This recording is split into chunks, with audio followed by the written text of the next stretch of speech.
आपण पाहत आहात लोकसमीक्षा न्यूज नेटवर्क आणि या आहेत आजच्या सुपरफास्ट न्यूज। या बातमीपत्राचे प्रायोजक आहेत नंदिनी कलेक्शन, फक्त महिलांचे परिपूर्ण दालन, माऊली निवास, कल्याण मंडपमच्या बाजूस, यशोधन नगर, परभणी। नमस्कार, मी प्रभू दिपके लोकसमीक्षा न्यूज नेटवर्क मध्ये आपलं स्वागत करतो। आपण पाहत आहात परभणीचं एकमेव बातमीपत्र Loksamiksha superfast. Red Apple exclusive MIDC परिसर, परभणी। परभणीत संविधानाच्या प्रतिकृतीचा झालेला अवमान आणि त्यानंतर उसळलेल्या दंगलीमध्ये शहीद झालेले सोमनाथ सूर्यवंशी, त्याचबरोबर आंबेडकरी चळवळीतील ज्येष्ठ नेते विजय वाकोडे यांच्या मृत्यूनंतर आंबेडकरी समुदायानं छत्रपती शिवाजी महाराजांच्या पुतळा परिसरात असलेल्या उपोषण मैदानावर धरणं आंदोलन सुरू केले। गेल्या 18 डिसेंबर पासून सुरू झालेले धरणं आंदोलन आजही सुरूच आहे। दिवसेंदिवस या आंदोलनातील धग वाढतच असून शहीद सूर्यवंशी आणि शहीद लोकनेते विजय वाकोडे यांच्या कुटुंबियांना न्याय द्यावा अशी मागणी या आंदोलकांनी आज केली आहे। गंगाखेड विधानसभा मतदारसंघातून सलग दुसऱ्यांदा विजयी झाल्याबद्दल आज पालम येथील तहसील कार्यालयासमोर मोठ्या उत्साहानं आमदार डॉक्टर रत्नाकर गुट्टे यांचा नागरिक सत्कार करण्यात आला। पालम तालुका सरपंच संघटनेच्या वतीनं आयोजित या सत्कार सोहळ्यामध्ये आमदार गुट्टे यांनी सर्वांशी मनमोकळा संवाद साधून विकासाला प्राधान्य देणार असल्याचं स्पष्ट केलं। तसंच विकास कामात कोणतेही राजकारण आणणार नाही, तर सर्व गावांना पायाभूत सुविधांसह इतरही कामं मार्गी लावून देणार असं उपस्थितांना सांगितलं।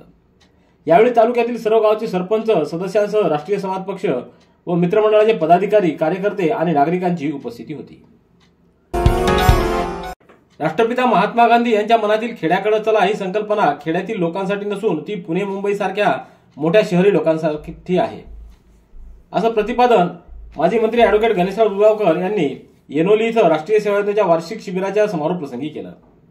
जिंतूर येथील ज्ञानोपासक महाविद्यालयातील राष्ट्रीय सेवा योजनेचं वार्षिक विशेष शिबिर येनोली इथं 20 ते 26 डिसेंबर या कालावधीत आयोजित करण्यात आलं। 26 डिसेंबर रोजी या शिबिराचा समारोप झाला। अध्यक्षपदावरून बोलताना ॲडव्होकेट दुधगावकर यांनी वरील प्रतिपादन केलंय। याप्रसंगी प्रमुख अतिथी म्हणून ईश्वरसिंह जीवनसिंह जागृती मंडळाच्या अध्यक्षा लक्ष्मीबाई पवार, अमरगड संस्थानचे मठाधिपती ज्ञानेश्वर माऊली पवार, ज्ञानोपासक शिक्षण मंडळाच्या सचिव डॉक्टर संध्याताई दुधगावकर, परभणी येथील जिल्हा शिक्षण व प्रशिक्षण संस्थेतील वरिष्ठ अधिव्याख्याता गणेश शिंदे, शेवडीचे सरपंच सुधाकर गुगे आदींची उपस्थिती होती। परभणी, हिंगोली या दोन जिल्ह्यासाठी तबलिगी जिल्हा स्तरावर इज्तेमा दिनांक 1 व 2 जानेवारी 2025 पासून सुरू होणार आहे। या तबलिगी इज्तेमाची तयारी अंतिम टप्प्यात आली असून या धार्मिक इज्तेमासाठी लाखोंच्या संख्येत भाविकांची उपस्थिती असणार आहे। इज्तेमासाठी येणाऱ्या भाविकांना सुविधा मिळावी म्हणून जिल्ह्यातील विविध भागातून हजारो युवक या ठिकाणी दिवसरात्र परिश्रम घेत आहेत। नियोजनबद्ध बसण्यासाठी सभामंडप उभारण्यात आलाय, तर मुख्य सभामंडपात एकाच वेळी लाखापेक्षा अधिक नागरिक बसू शकतील अशी व्यवस्था करण्यात आली। त्याचप्रमाणे येणाऱ्या नागरिकांसाठी पार्किंगची व्यवस्था, इज्तेमात येणाऱ्या चारचाकी व दुचाकी वाहनांसाठी पार्किंगची व्यवस्था करण्यात आली आहे। पार्किंग सांभाळण्यासाठी हजारो स्वयंसेवकांना दोन्ही बाजूंनी जबाबदारी निश्चित करून देण्यात आली। तसंच पेंडॉलमध्ये व्यवस्थेसाठी स्वयंसेवक देखील असणार आहेत। इज्तेमासाठी स्वच्छतागृह, लाईट, ध्वनी यंत्रणा आदींची कामं जोरात सुरू असल्याचं दिसून आलं। गुडघे दुखत आहेत? आता काळजी नको। आयुर्वेदिक उपचाराने गुडघ्यावर उपचार करा आणि जगा आनंदी आयुष्य। बालाजी आयुर्वेदिक निसर्गोपचार केंद्र, तलाठी कार्यालयाच्या पाठीमागे, वसमत रोड, परभणी। संपर्क डॉक्टर गोविंद कामटे, मोबाईल क्रमांक 99 23 30 09 14। परभणी शहरातल्या जिंतूर रोडवर असलेल्या मातोश्री मोटर्सच्या ओकिनोवा या इलेक्ट्रिक बाईकच्या शोरूमला 28 डिसेंबर रोजी पहाटेच्या सुमाराला आग लागली। या आगीमध्ये शोरूममधील गाड्या, टायर, स्पेअर पार्ट व इतर साहित्य मिळून जवळपास 30 लाख रुपयाचं नुकसान झालंय। सुदैवानं आगीमध्ये कोणतीही जीवितहानी झालेली नाही। शॉर्ट सर्किटनं आग लागल्याचा अंदाज व्यक्त करण्यात येतोय।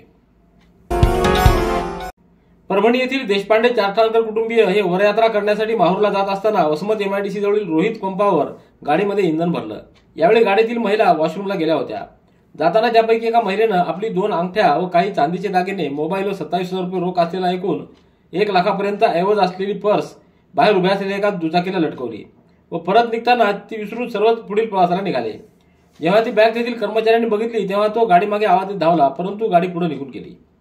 पेट्रोल पंपाचे मॅनेजर ज्ञानेश्वर ढवळे, कर्मचारी मुकेश सूर्यवंशी, राजू डाकोरे व प्रभाकर यांनी ऐवज असलेली पर्स फोन येईल म्हणून मोबाईल बाहेर काढून सांभाळून ठेवली। 30-32 किलोमीटर दूर गेल्यानंतर पर्स पेट्रोल पंपावर राहिल्याचं सर्वांच्या लक्षात आलं। सावधानी म्हणून ते कुटुंबीय फोन न करता पंपावर परत आले तेव्हा मॅनेजर ढवळे व इतर कर्मचाऱ्यांनी ती पर्स जशीच्या तशी संबंधित महिलेच्या स्वाधीन केली। सर्व ऐवज सुरक्षित आहे का हे पाहून घ्या असं देखील म्हटलं.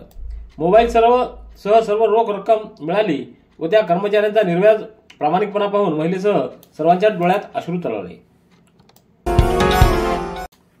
अगोदर जामीन घेतलेला असताना सुद्धा दुसऱ्यांदा जामीन घेतल्यानंतर 4 जणांना चांगलाच महागात पडलाय.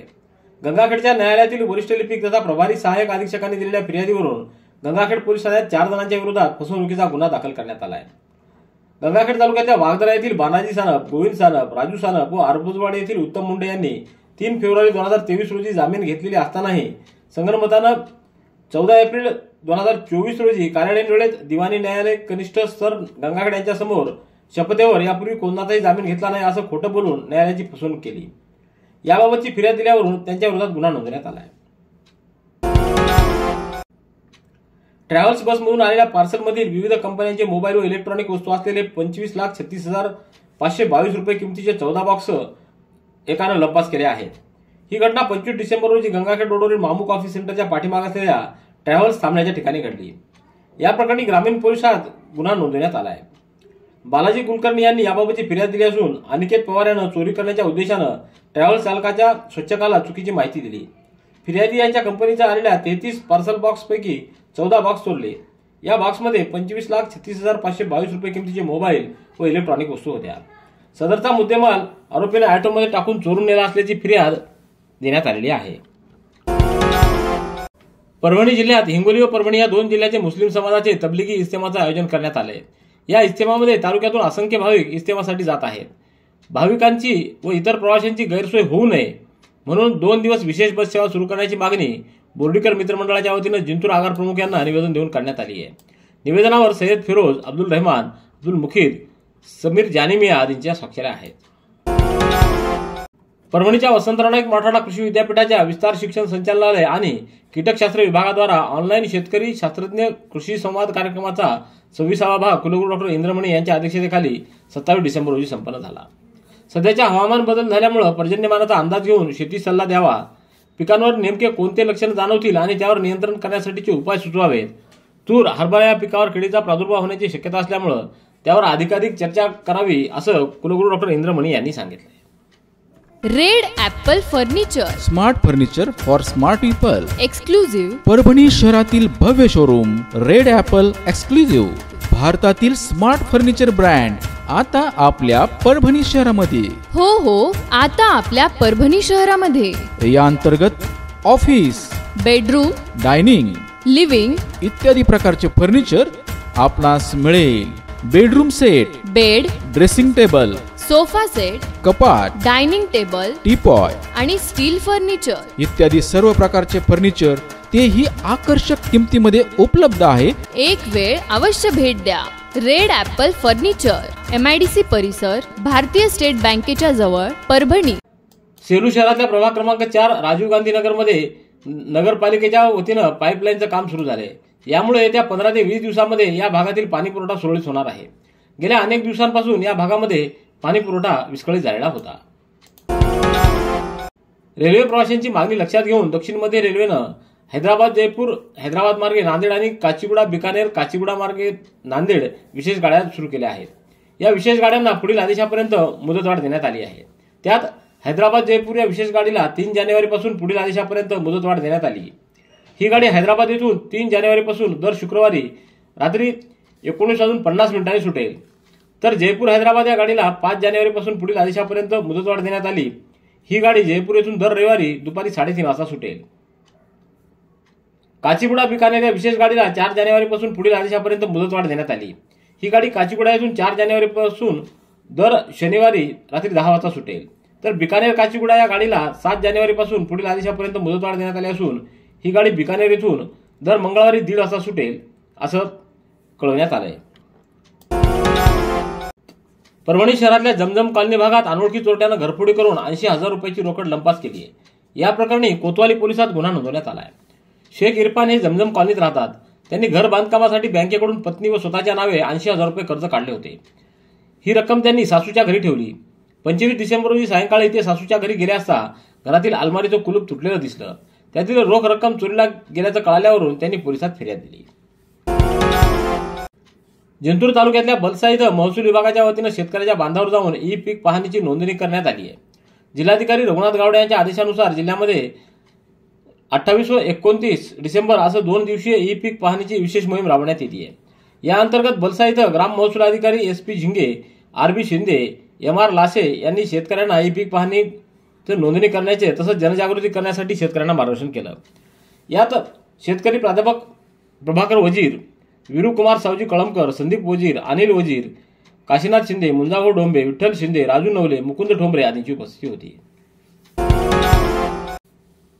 पाथरीच्या शांताबाई नखाते विद्यालयात नुकतंच वॉटर फिल्टरचं उद्घाटन करण्यात आलंय। तसंच कुमारी सानिका जाधव हिची इस्रो सहलीसाठी निवड झाल्याबद्दल तिचा सत्कार करण्यात आला। कार्यक्रमाच्या अध्यक्षस्थानी कृषी उत्पन्न बाजार समितीचे सभापती तथा वाल्मिकी शिक्षण प्रसारक मंडळाचे अध्यक्ष अनिल नखाते हे होते, तर उद्घाटन गट शिक्षणाधिकारी मुकेश राठोड यांच्या हस्ते करण्यात आलं। यावेळी मुख्याध्यापक NE यादव, प्राचार्य KN Dahale, उपमुख्याध्यापक RJ गुंडेकर, उपमुख्याध्यापक NS Jadhav आदींची उपस्थिती होती। सेलूच्या श्रीमती लक्ष्मीबाई लालजी रामजी नूतन कन्या प्रशालेच्या सुवर्ण महोत्सवी वर्षानिमित्त आयोजित करण्यात आलेल्या माजी विद्यार्थिनी मेळाव्यामध्ये सहभाग घेण्यासाठी पहिल्याच दिवशी 28 डिसेंबर रोजी विद्यार्थिनींनी मोठ्या संख्येने शाळेत दाखल झाल्या। शालेय परिसर, आपल्याला शिकवत असलेले शिक्षक, वर्ग मैत्रिणींना पाहून माजी विद्यार्थिनीच्या चेहऱ्यावर हास्य फुललं, तर डोळ्यात नकळत पाणीही तरळलं। शाळेच्या प्रवेशद्वारावर आजी माजी विद्यार्थिनींनी या माजी विद्यार्थिनीचं गुलाब पुष्प देऊन स्वागत केलं। रेड ॲपल एक्सक्लुझिव्ह MIDC परिसर परभणी। याबरोबरचे बातमीपत्र संपलं। पुन्हा भेटूया उद्याच्या सुपरफास्ट बातमीपत्रात। पाहत रहा लोकसमीक्षा। तुम्हाला हे बातमीपत्र कसं वाटलं याबद्दल आपली प्रतिक्रिया नोंदवा। दररोजचे अपडेट्स मिळवण्यासाठी लोकसमीक्षा चॅनलला सबस्क्राईब करा। धन्यवाद।